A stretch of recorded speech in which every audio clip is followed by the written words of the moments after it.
EVM जे आहे ते बंद पडलेलं आहे। ही 3 दृश्य जी आहेत आपण या ठिकाणी पाहत आहे।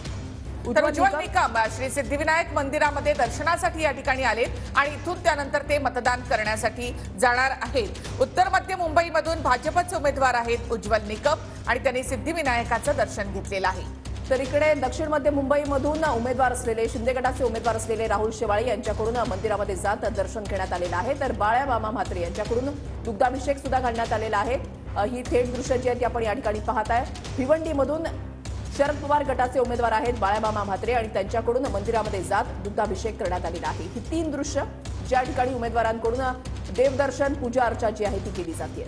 तर 5व्या टप्प्यासाठी मतदान सुरू आहे। उज्ज्वल निकम यांनी या ठिकाणी दर्शन घेतलेलं आहे। तर गणेश नाईक मतदान करण्यासाठी या ठिकाणी पोहोचले तर रवींद्र चव्हाणांकडून देखील मतदान करण्यात आलेलं आहे।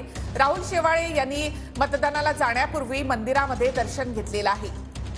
महत्त्वाची निवडणूक ती म्हणजे ठाण्यातली आहे आणि ठाण्याकडे सुद्धा सर्वांचं लक्ष लागलेलं आहे। गणेश नाईकांकडून मतदान या ठिकाणी करण्यात आलेलं आहे। रवींद्र चव्हाण यांच्याकडून सुद्धा आपल्या मतदानाचा अधिकार बजावण्यात आलेला आहे। डोंबिवलीचे आमदार असलेले रवींद्र चव्हाण यांनी आपल्या मतदानाचा अधिकार बजावलाय तर दुसरीकडे राहुल शेवाळे यांच्याकडून मंदिरामध्ये दर्शन घेतलं गेलंय। लोकशाहीचा हा सर्वात मोठा उत्सव आहे। मतदानाचा हक्क जो आहे तो सकाळी सर्व डोंबिवली शहरामधील असणारे नागरिक हे मोठ्या उत्साहामध्ये मतदानाला बाहेर पडलेले आहेत।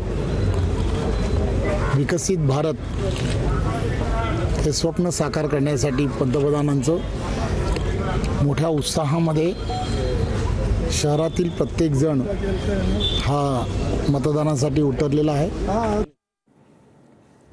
तर हेमंत गोडसे, राजाभाऊ वाजे आणि शांतिगिरी महाराज यांनी नाशिकमध्ये आपला मतदानाचा हक्क बजावलेला आहे। नाशिकमधली ही तिरंगी लढत आणि या लढतीकडे सगळ्यांचं लक्ष लागलेलं आहे। नाशिकमध्ये म्हणजे शेवटच्या टप्प्यापर्यंत महायुतीचा उमेदवार कोण असेल याबाबत सस्पेन्स जो आहे तो पाळला गेलेला होता।